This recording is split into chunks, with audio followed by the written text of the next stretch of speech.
Bonjour tout le monde et bienvenue dans cette vidéo dans laquelle nous allons parler, pour changer, de beauté et de cosmétiques. C'est vrai que quand on pense au mode de vie vegan, on pense toujours à l'alimentation en premier, parce que c'est vrai qu'on mange plusieurs fois par jour, donc l'alimentation est omniprésente dans notre vie. Mais il y a aussi d'autres aspects de nos vies qui ont recours à l'exploitation des animaux, notamment les produits de beauté et les cosmétiques. Et je suis super contente parce que cette vidéo est sponsorisée par Nuo, qui est un e-shop de beauté naturelle et bio et qui a un filtre vegan sur son site avec énormément de produits vegan. Je suis fidèle à Nuo depuis plus de 10 ans maintenant.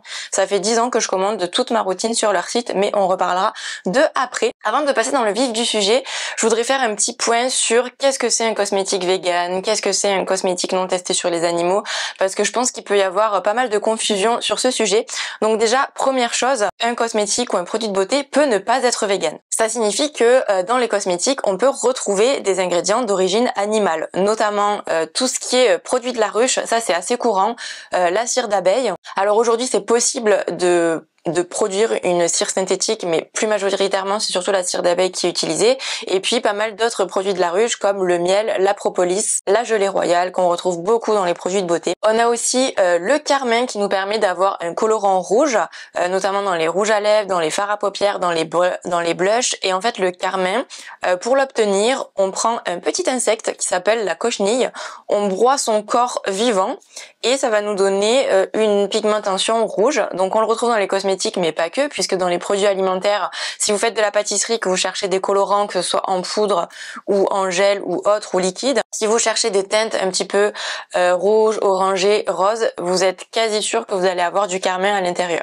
Vous avez aussi beaucoup dans les cosmétiques du collagène et de l'élastine, qui sont tout simplement des dérivés de la gélatine et qui sont produits à partir de carcasses d'animaux ou aussi à partir de peaux de poisson. Vous pouvez aussi rencontrer du glycérol, aussi appelé glycérine. En gros, c'est un dérivé de graisse animale qui sert souvent d'hydratant, de lubrifiant ou de solvant dans les cosmétiques. On en trouve dans les dentifrices, les crèmes hydratantes, les produits capillaires ou même les savons.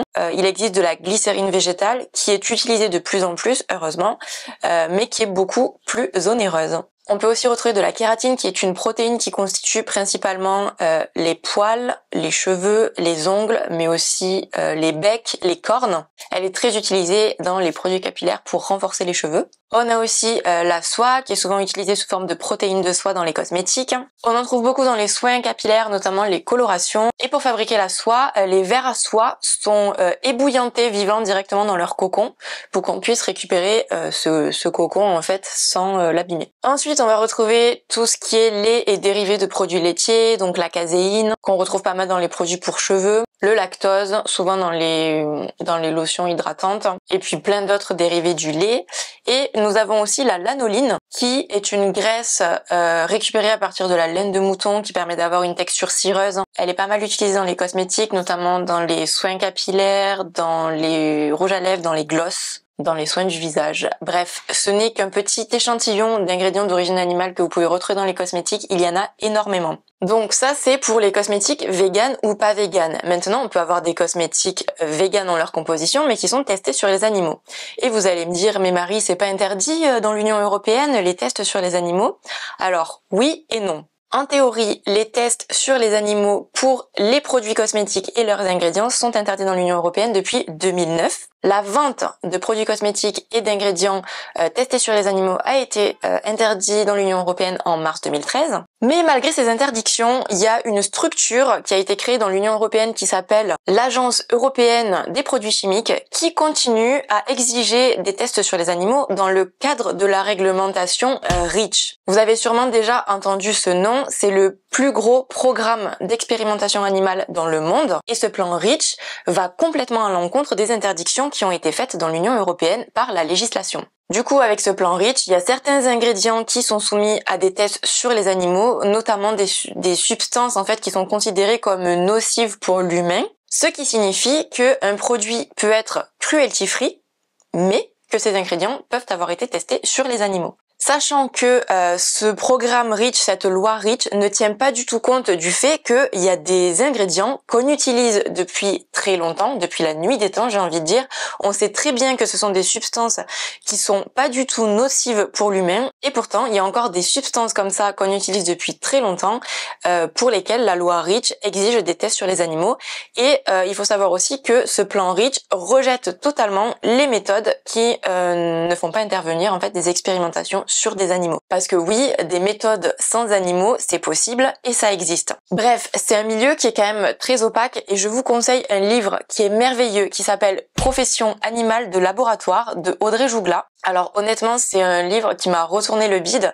Audrey Jougla, à la base, c'est une activiste végane qui était très engagée et en fait qui a complètement coupé les liens avec ses amis militants pour s'infiltrer dans des laboratoires, dans des endroits où on fait des tests sur les animaux parce qu'elle préparait une thèse sur le sujet. Donc ça lui a permis de lui ouvrir des portes, sachant que c'est très difficile en fait d'avoir accès à ce genre de structure et je pense que c'est la première en France qui a réussi à y accéder et qui a ensuite raconté ce qu'elle y a vu. Alors évidemment, ça ne concerne pas que les cosmétiques et les produits de beauté puisque les tests sur les animaux, ça concerne à peu près tous les produits que vous pouvez trouver, que vous pouvez acheter en magasin, malheureusement. Ça concerne évidemment aussi la recherche médicale. Mais je vous invite vraiment à lire ce livre, je vous mettrai le lien en barre d'infos. C'est super intéressant et ça permet aussi d'ouvrir les yeux sur ce qui se passe parce que c'est vraiment des choses qui sont cachées et que l'on tient très loin de nos yeux. En tout cas, ce que j'ai appris, c'est qu'il y a énormément de méthodes de recherche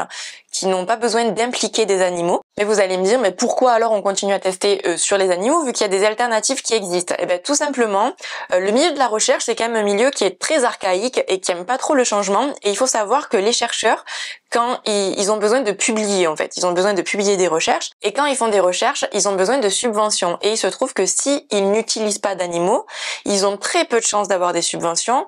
Et dans ce milieu-là, le fait de faire des expérimentations sur les animaux, c'est stylé en fait. Vous voyez, ça donne de la valeur à son travail de recherche. Donc j'ai envie de vous dire, si les chercheurs continuent à faire des tests sur les animaux, c'est pour continuer à publier, c'est un petit peu aussi pour leur ego et c'est pour la valeur que ça va donner à leur travail de recherche. Je parle des tests sur les animaux en général, mais c'est vrai qu'on a l'impression que sans les tests sur les animaux, on fera jamais de découverte, on va jamais pouvoir sauver les gens du cancer, etc. On a l'impression que les tests sur les animaux sont nécessaires à la santé humaine, alors que c'est totalement faux. Il y a très peu de recherches qui sont efficaces grâce à l'utilisation d'animaux. Par exemple, entre seulement 3 et 8% des recherches concernent la recherche contre le cancer. Parce que tout simplement, financièrement, c'est pas très intéressant. En fait, pour les laboratoires pharmaceutiques, c'est plus intéressant de développer des traitements qui devront être pris à vie par les patients, plutôt que de mettre au point des traitements qui vont définitivement guérir les patients. Tout ça, c'est une question d'argent, bien évidemment. Il faut savoir aussi que les tests sur les animaux ne sont jamais mutualisés, comme ça peut être le cas pour des recherches cliniques, donc sur des humains, tout simplement parce que les laboratoires sont en compétition, ce sont des concurrents, et donc si quelqu'un lance une recherche sur quelque chose et que l'autre fait la même chose, ils vont jamais se mutualiser, même si ça implique des protocoles qui sont lourds et qui sont douloureux pour les animaux. Ce qui compte en priorité, vous vous en doutez bien, c'est le profit. Bien évidemment, je sais pas si j'ai besoin de le préciser, mais en tout cas, Audrey Jougla décrit très bien ça dans son livre. Les animaux dans les laboratoires sont bien évidemment dans des conditions carcérales qui sont très difficiles, où en plus de leur enfermement, ils doivent subir des bruits tout le temps, des bruits de métal, le métal des cages, les bruits des autres animaux. Et l'autre réalité qui est bien évidente aussi, c'est que ces animaux sont rendus malades ou sont même rendus fous selon les recherches qui sont effectuées. Ils doivent bien évidemment supporter tout un tas de protocoles très lourds, de protocoles souvent très douloureux. Donc autant vous dire que ce ne sont pas des animaux qui sont en pleine forme. Donc ça c'était voilà un petit passage sur les tests sur les animaux. Pas forcément que dans la cosmétique, sur tous les produits qui nous entourent, surtout pour vous inciter à lire ce livre qui est vraiment merveilleux.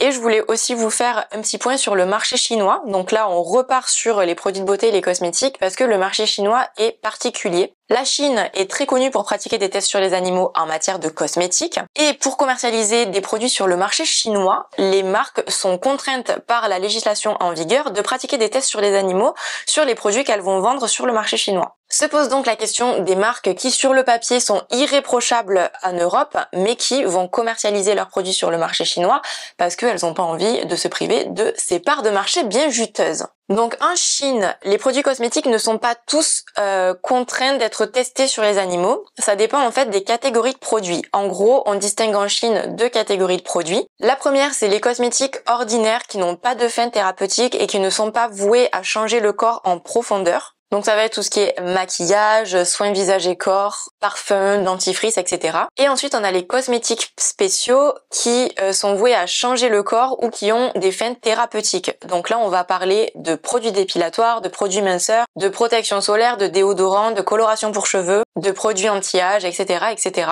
Et donc c'est cette deuxième catégorie de produits qui est soumise aux tests sur les animaux. Tous les produits importés et vendus dans des boutiques physiques en Chine qui n'ont pas été fabriqués de A à Z en Chine sont soumis aux tests sur les animaux. En revanche, ça ne concerne pas les produits qui sont vendus en ligne. Est-ce qu'il est possible d'avoir des cosmétiques qui sont sûrs sans les tester au préalable sur les animaux?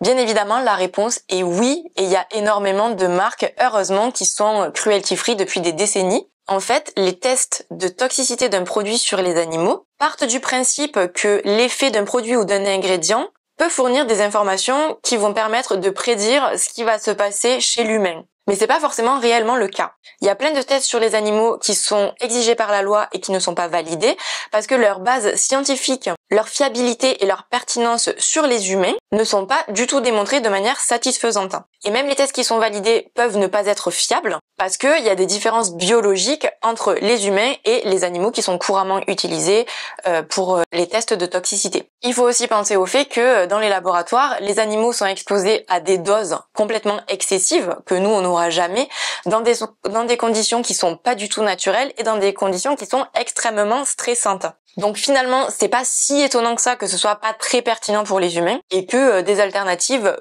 plus pertinentes permettent de mieux nous protéger. Et je rappelle aussi, parce que c'est important de le préciser, que dans la réglementation REACH, on ne tient pas compte des ingrédients qu'on utilise depuis la nuit des temps, qu'on sait depuis longtemps qu'ils sont sûrs pour la santé humaine. Donc pas besoin d'exiger de nouveaux tests. Et finalement, dans les rares cas où l'innocuité d'un produit ou d'un ingrédient ne peut pas être démontrée à l'aide de méthodes non animales, j'ai envie de vous dire, autant ne pas l'utiliser. On a assez d'actifs cosmétiques et d'ingrédients cosmétiques aujourd'hui qui ont déjà été testés, qui ont été prouvés non nocifs pour la santé humaine. On n'a pas besoin d'en rajouter et on peut très bien faire avec ce qu'on a déjà sur le marché. Pour nous aider à y voir plus clair dans tout ça, il existe des labels. Donc je vais vite vous en parler. Vous avez le label vegan, tout simplement. Comme pour l'alimentaire, c'est le label de la Vegan Society. Vous avez aussi le label One Voice T. Il garantit que ni le produit ni les ingrédients n'ont été testés sur les animaux et qu'il n'y a pas de commercialisation en Chine. Vous avez aussi le One Voice C. Donc là, ça reprend tous les critères du One Voice T, sauf que en plus, ça garantit que les produits n'exploitent pas les singes pour la récolte des noix de coco. Ensuite, on a 2 labels de PETA. Donc il y a le label Cruelty Free, qui garantit que la marque n'est pas implantée en Chine, que les produits et les ingrédients ne sont pas testés sur les animaux.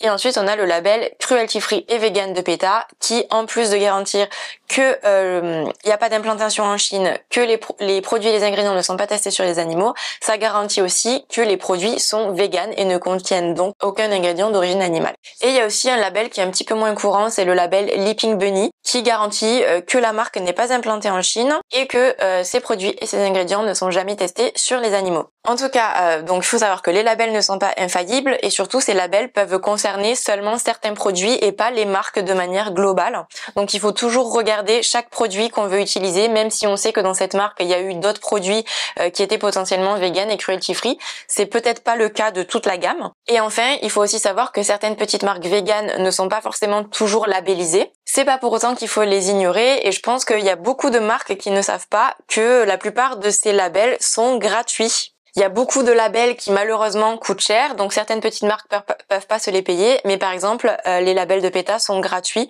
Donc si vous êtes une petite marque, si vous passez par là, n'hésitez pas à vous faire labelliser, ça aide beaucoup les consommateurs. Donc voilà pour tout ce qui concerne les tests sur les animaux. Je vous mettrai plein de ressources en barre d'infos. Donc si vous voulez en apprendre un petit peu plus sur ce sujet, vous informer plus sur tout ce qui se passe dans les laboratoires d'expérimentation animale, n'hésitez pas à aller dans la barre d'infos. Je vous mettrai des articles, des vidéos, tout ça, tout ça. Avant de vous parler de ma routine, je voudrais quand même vous dire quelques mots sur Nuo qui donc sponsorise cette vidéo. Merci beaucoup Nuo, je suis trop contente. Donc Nuo, c'est un site, c'est un e-shop de cosmétiques naturels et bio que j'utilise depuis plus de 10 ans. Alors malheureusement, tous les produits sur Nuo ne sont pas véganes, mais il y a un filtre qui fonctionne très très bien, un filtre vegan qui vous permet d'avoir accès uniquement aux produits véganes. Ce que j'aime bien chez Nuo, c'est que ils sont très très regardants au niveau des compositions des produits. Tous les produits que vous pouvez trouver sur le site Nuo, ils contiennent au minimum 95% d'ingrédients d'origine naturelle ou issus de l'agriculture biologique.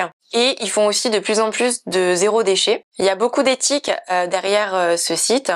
Et bon, mon rêve, ce serait que tout le site soit vegan. Un jour peut-être, qui sait. Pourquoi j'ai accroché tout de suite avec Nuo, c'est parce que au-delà d'avoir des produits véganes, ils sont très très exigeants sur les compositions des produits. Et je sais que quand un produit rentre sur le site et est référencé sur le site, en termes de compos, ça va correspondre totalement aux critères que je recherche.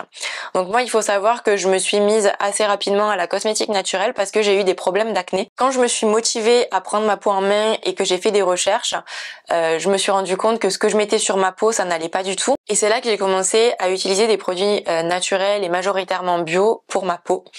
Donc ça, c'est quelque chose qui est super important pour moi. Les cosmétiques véganes, ils sont pas forcément toujours naturels.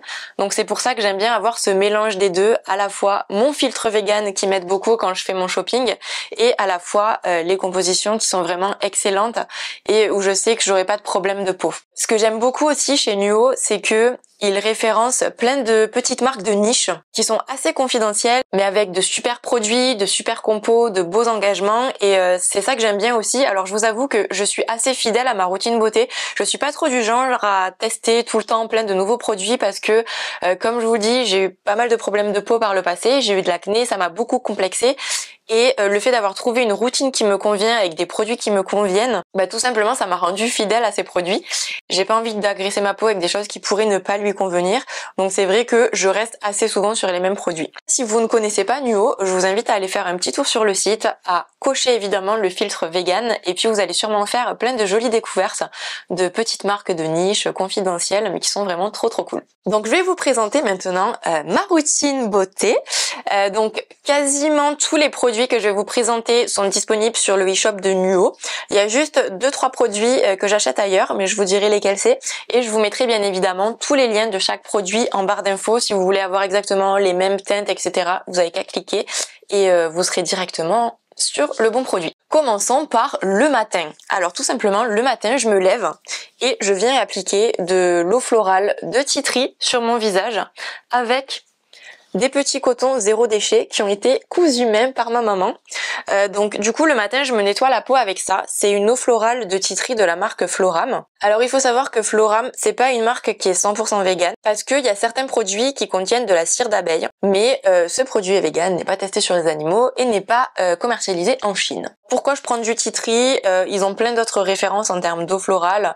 Le Titri il a des propriétés purifiantes et stimulantes. Et il est pas mal pour les peaux à problème. Alors moi c'est vrai que j'ai plus d'acné, c'est vrai que j'ai réussi à m'en débarrasser, mais j'avoue que j'ai gardé des petits automatismes comme ça avec l'eau florale de Titri. Ça sent pas hyper bon, mais c'est vrai que je me suis habituée donc je la garde. La crème de jour que j'utilise depuis des années, c'est la Glow Up de chez Olution qui se présente dans un petit packaging éco-conçu comme ça. C'est une crème avec une texture fluide qui pénètre assez rapidement. J'aime beaucoup le positionnement d'Olution. En gros, ils parlent de super alimentation de la peau et en fait leurs produits ils sont très riches en super ingrédients qui sont trop bien pour la peau et ils ont pas d'ingrédients de remplissage. Tout ce qu'il y a dans les soins en fait ça a un intérêt pour la peau. Ils ont vraiment des formulations qui sont parfaites. Je pense que pour une crème de jour on ne peut pas rêver mieux et surtout ils ont fait beaucoup de recherche et développement pour trouver les bonnes synergies de plantes. Donc c'est vraiment une marque en laquelle j'ai 100% confiance. Dans le Glow Up que j'utilise il y a plus de 67 super ingrédients comme ils disent. Et évidemment, c'est une marque qui est végane, qui est cruelty free, qui est fabriquée en France. Et globalement, c'est une marque qui est très engagée pour la cause animale, qui est souvent au Veggie World ou sur des salons véganes.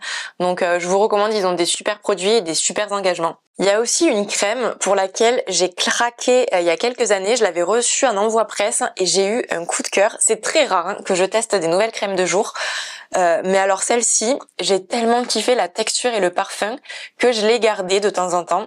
C'est une marque qui s'appelle On the White Side. C'est une marque qui est bio, 100% naturelle, fabriquée en France, avec des ingrédients qui sont issus de cueillettes sauvages. Toutes les formules sont véganes, sans huiles essentielles, sans conservateurs. Fabrication 100% française en circuit court. Et j'adore la texture parce que c'est une texture qui est riche, mais qui est à la fois non grasse, hyper nourrissante avec un fini poudré et ça laisse vraiment la peau tellement confortable avec un parfum qui est divin. Le seul truc que je trouve dommage, c'est qu'il n'y ait pas de label sur les produits. Donc voilà, ce serait trop cool qu'ils puissent se faire labelliser un jour, mais en tout cas, j'adore ce produit. Et donc ce que je fais, c'est que comme celle-ci, elle est un petit peu plus nourrissante que la Glow Up, généralement quand il fait froid, je vais plutôt mettre la On the White Side et l'été, printemps et tout, je mets plutôt la Glow Up. Donc en termes de soins du visage, c'est tout ce que je fais en fait. Je mets juste une crème de jour, je fais pas grand chose sur ma peau. Et ensuite par contre, je me maquille à peu près tous les jours.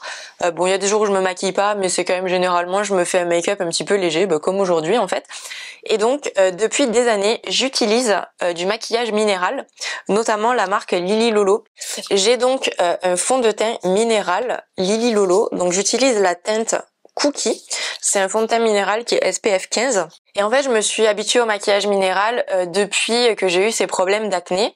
Ça donne pas une couvrance de ouf comme si vous utilisiez un fond de teint liquide de je ne sais quelle marque, mais ça permet quand même d'avoir un fini assez uniforme et ça reste quand même assez naturel. Et surtout, ça n'agresse pas la peau et ça vient pas boucher les pores. Par contre, attention, tous les produits Lily Lolo ne sont pas véganes, notamment, je crois qu'il y a certains rouges à lèvres et certains fards à paupières qui sont pas véganes, donc n'hésitez pas à bien regarder si vous voulez acheter d'autres produits de cette marque. En tout cas, celui-ci, aucun souci. Hein. Le fond de teint minéral, il est vegan.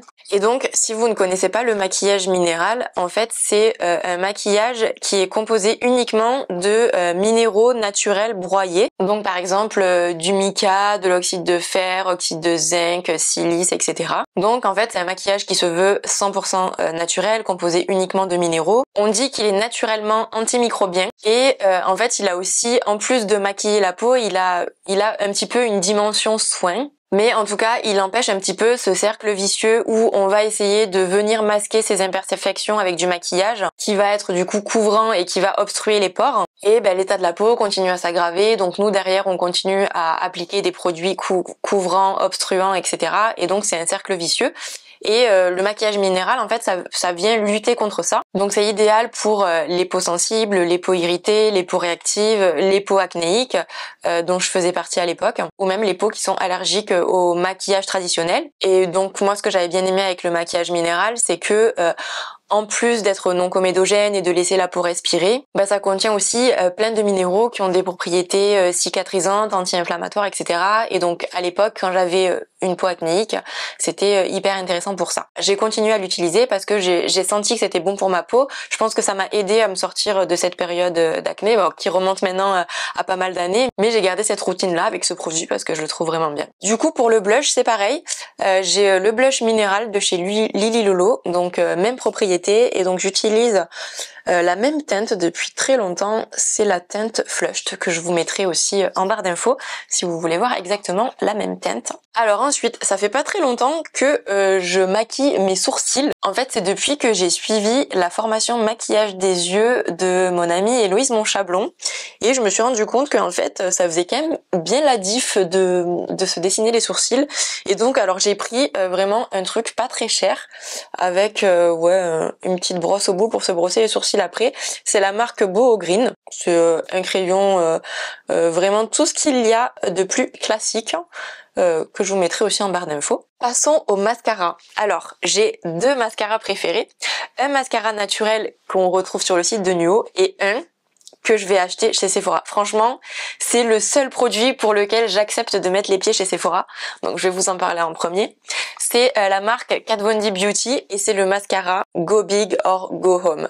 Franchement, c'est le meilleur mascara que j'ai eu, je crois, de toute ma vie. Kat Von D, c'est vraiment les pionniers en termes de maquillage vegan et cruelty free.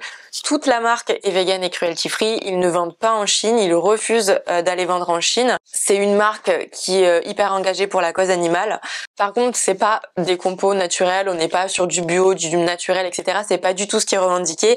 Par contre, on est sur de l'efficacité, de la pigmentation, de la tenue. C'est une super marque de make-up.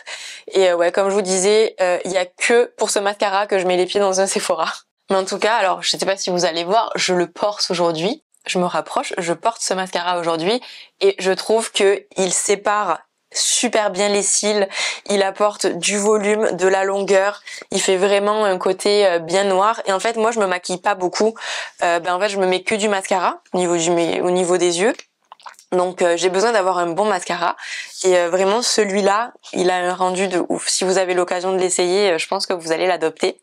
Et donc j'ai quand même un mascara que j'utilise aussi depuis longtemps, qui est le Lily Lolo, donc même marque que mon fond de teint. En fait, j'aime bien ce mascara aussi, c'est le Big Lash de Lily Lolo. En fait, j'aime beaucoup, il a une brosse en sablier que j'aime énormément et je trouve qu'il est top aussi pour séparer, allonger, donner du volume. Donc je trouve que le rendu est super bien. Si vous préférez avoir uniquement des produits naturels, moi je vous avoue que je privilégie le naturel sur tout ce qui touche à la peau en fait. Tout ce qui est crème, fond de teint, vraiment un maquillage de la peau. Après, je vous avoue que pour les cils ou pour les rouges à lèvres, je suis un petit peu moins regardante au niveau des compos. Tant que c'est vegan, ça me va. Donc ensuite, je me maquille pas beaucoup les yeux, donc je mets que du mascara. Par contre, j'aime bien mettre du rouge à lèvres. Et d'ailleurs, vous me demandez souvent mes teintes de rouge à lèvres sur Instagram, vous me complimentez souvent sur mes rouges à lèvres. Avant de passer au rouge à lèvres, je voudrais quand même vous montrer le produit qui est tout le temps dans mon sac. C'est un baume à lèvres Ouro à la cerise. Donc ça pareil, c'est une marque que vous retrouvez souvent sur les salons vegan, ils sont super engagés, ils sont vegan, etc. Et donc moi j'adore la version à la cerise parce que ça laisse une petite couleur légère, rouge rosé. Et donc ce baume à lèvres, j'en ai 50 000 chez moi. J'en ai un dans ma salle de bain, j'en ai un, tiens, juste ici, sur la table derrière moi à côté du canapé. J'en ai un dans mon sac, dès que je sors, je suis tout le temps en train de me remettre du baume à lèvres. J'en ai un dans mon sac de sport, j'en ai chez Flo partout, enfin bref, je ne fais rien sans mon baume à lèvres Ouro. Et ouais, je l'adore, il hydrate hyper bien les lèvres et donc j'aime bien cette petite couleur qu'il laisse sur les lèvres, c'est top. Ensuite, en termes de rouge à lèvres, alors j'ai plusieurs marques préférées. J'aime beaucoup, je le porte aujourd'hui, j'aime bien la marque Boho. Je trouve qu'ils ont quand même une bonne tenue et une bonne pigmentation. J'aime bien aussi les rouges à lèvres de chez Lily Lolo. Donc ces deux marques, vous pouvez les retrouver sur Nuo. Il y a une marque aussi que j'aime beaucoup, mais qui est assez difficile à trouver, je trouve. C'est la marque Nabla. Il me semble que c'est une marque italienne. En tout cas, c'est une marque qui est vegan et cruelty free. Et en fait, je trouve que en termes de rendu sur les lèvres, ça ressemble un petit peu au rouge à lèvres de chez MAC, notamment la gamme mat. Moi, j'aimais beaucoup ces rouges à lèvres-là avant d'être vegan parce qu'ils avaient une tenue mais incomparable et surtout un fini mat sur les lèvres qui faisait trop beau. Et en fait, je trouve qu'avec les Nabla, on retrouve un petit peu cet effet-là. Je suis très fan de rouge à lèvres et j'aimerais bien en tester plus, mais bon, comme vous le voyez, je suis quand même assez minimaliste dans ma routine beauté. Je veux pas avoir 1 milliard de rouge à lèvres utilisés parce que c'est quand même long à finir un rouge à lèvres. Et donc, pour l'instant, ces trois marques que j'ai bien aimées en vegan. Dans les marques que j'ai pas trop aimées, il y avait les rouges à lèvres de chez Pompon parce que je les trouvais hyper sec et je trouvais qu'il filait un petit peu dans les plis. J'avais testé aussi les encres à lèvres de chez All Tigers, mais en fait pareil, c'est une marque vegan et cruelty free qui est très bien, mais j'avoue moi le concept d'encre à lèvres, j'ai pas trop accroché. Ça, je sais pas, c'est une texture que j'aime pas sur ma bouche. Et il y a plein de marques que j'aimerais bien tester, notamment le rouge français, Banana Beauty. Et j'adorerais tester aussi les rouges à lèvres Kat Von D, mais bon, comme j'en ai plein en cours, j'ai pas forcément envie d'en racheter des nouveaux là tout de suite, mais je vous tiendrai au courant. Voilà pour le make-up et ma routine du matin. Maintenant, on arrive au soir, c'est l'heure de se démaquiller. Et là, je suis fidèle à ma copine Héloïse depuis qu'elle a créé sa marque Héloïse Beauté. Donc j'utilise son huile démaquillante, mais aussi son huile la lumineuse pour le soir. Donc l'huile démaquillante, elle s'appelle la rêveuse. Donc pour chacun de ces produits, produits. Elle a utilisé un petit nom comme ça, trop mignon. Donc sa marque s'appelle Héloïse Beauté. Elle a un très joli prénom, donc elle a tout à fait raison de l'utiliser pour sa marque. Donc bien sûr, dès qu'elle a sorti ses produits, je les ai essayés pour voir et en fait, gros coup de cœur. Honnêtement, c'est la meilleure huile démaquillante que j'ai jamais utilisée. En fait, ce que j'aime bien dans les produits d'Héloïse, c'est que c'est vraiment des formules tout en simplicité. Elle utilise des parfums naturels, hyper délicats, qui sont vraiment divins. Et en plus, elle a des super beaux packaging en verre qu'on peut réutiliser pour faire des boutures ou pour mettre des fleurs ou peu importe. Cette huile démaquillante, moi je l'adore parce que elle s'émulsionne super bien au contact de l'eau. En plus, elle sent hyper bon. C'est vraiment la meilleure huile démaquillante que j'ai jamais eue. Et d'ailleurs, je m'en sers aussi de temps en temps pour mettre dans mes cheveux, sur les pointes, tout ça. Des fois, je la laisse poser toute la nuit et elle est trop bien aussi pour les cheveux. Une fois que j'ai appliqué mon huile démaquillante, que je me suis bien démaquillée, que j'ai une tête de panda, je file sous la douche et je me lave le visage au savon.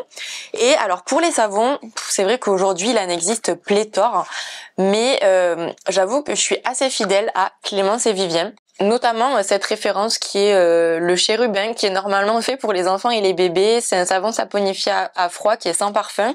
Et en fait, j'utilise celui-ci parce que je trouve qu'il est hyper doux pour ma peau. C'est vraiment pour nettoyer sans agresser. Et je trouve que les savons Clémence et Vivien, c'est les best en termes de rapport qualité-quantité-prix, je dirais, parce que ils sont super abordables et en plus c'est une marque qui est vraiment irréprochable. Elle est certifiée vegan et cruelty free par PETA. C'est que des matières premières brutes, toujours 100% d'origine naturelle, 0% de pétrochimie, un très très grand pourcentage d'ingrédients bio. Donc ouais, moi je suis super fan de leurs savons et puis de temps en temps on prend des savons saponifiés à froid. On a l'impression qu'ils vont durer hyper longtemps et finalement ça part en 2 secondes sous la douche, alors que je trouve que ceux-là ils durent assez longtemps et pour le prix franchement ils sont trop bien. Et puis au moins c'est une entreprise qui est labellisée, vous pouvez acheter les yeux fermés. Et d'ailleurs j'en profite pour dire que Clémence et Vivien ils ont aussi des huiles, ils ont une huile démaquillante qui est géniale, ils ont des huiles que j'ai utilisées pendant très longtemps qui sont vraiment bien. Bon là j'avoue que maintenant je privilégie les produits d'Héloïse, je les trouve absolument géniaux mais c'est aussi pour la soutenir. Mais sachez que les produits Clémence et Vivien sont vraiment bien. J'ai utilisé pendant longtemps les huiles pour le soir, leur huile démaquillante, ils ont des trucs vraiment trop cool. Et vous êtes sûr d'acheter à une entreprise qui est labellisée vegan et cruelty free PETA, donc ça c'est cool. Et donc une fois que je sors de la douche et que je me suis nettoyé la peau avec mon petit chérubin, j'applique la lumineuse, qui est donc une huile qui a été créée aussi par Héloïse. C'est seulement 8 ingrédients, que des bonnes huiles. Elle a un parfum mais que j'aime tellement, je suis accro au parfum des produits d'Hélo. J'adore cette huile. Donc juste je mets ça, je mets mon huile, je vais me coucher et le lendemain matin, rebelote. J'ai une routine qui je pense est assez minimaliste, mais en tout cas ça me convient très bien. Je préfère mettre pas trop de produits sur ma peau, mais des bons produits. Comme je vous disais, j'essaie de rester assez fidèle à ma routine parce que j'ai pas envie d'agresser ma peau avec des changements en essayant des produits qui potentiellement vont pas lui convenir. J'ai eu tellement de problèmes de peau par le passé que ma hantise c'est de retomber dans ces problèmes de peau à nouveau. Je pense que ce qui m'a sauvé de l'acné, c'est vraiment passer à des produits naturels et aussi devenir végane, parce que je pense que arrêter les produits animaux, les produits laitiers, etc. ça m'a énormément aidé au niveau de l'aspect de ma peau. Donc voilà, donc il y a les cosmétiques, mais je pense qu'il y a aussi l'hygiène de vie à côté qui a beaucoup joué. Mais en tout cas, n'hésitez pas à me dire, vous, quels sont vos coups de cœur en termes de produits de beauté vegan. Est-ce qu'il y en a que vous utilisez depuis des années et auxquels vous êtes hyper fidèle? En tout cas, j'espère que cette vidéo vous a plu. Merci encore à NIO d'avoir sponsorisé cette vidéo, je suis trop contente. Et encore une fois, vous retrouverez les liens vers tous les produits de ma routine en barre d'infos, ainsi que des ressources sur les tests sur les animaux. Merci beaucoup d'avoir regardé cette vidéo, je vous fais des bisous et je vous dis à la semaine prochaine pour une nouvelle vidéo.